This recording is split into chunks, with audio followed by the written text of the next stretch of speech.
गुज़िश्ता दिनों में जो गजनवी फोर्स नामी जो के मेंबरान जो पकड़े गए थे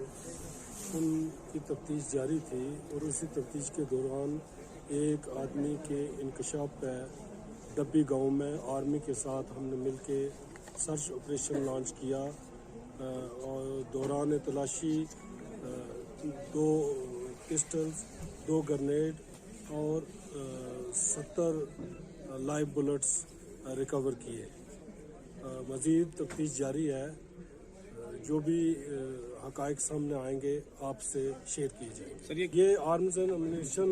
दुश्मन की तरफ से जो यहाँ पे भेजा गया था, एक्चुअली यहाँ पे जो इस इलाके की जो पहचान है, कौमी एकता, कम्युनल हारमोनी, उसको डिस्टर्ब करने के लिए मजहबी मकामात पर इन्होंने अटैक करना था और पुलिस और दीगर एजेंसियों की जो इंटेलिजेंस की तेज़ी की वजह से हमने फ़ौरन इस पर एक्शन लिया और लोगों को पकड़ा भी गया और आर्म्स एंड अम्यूनिशन रिकवर भी किया।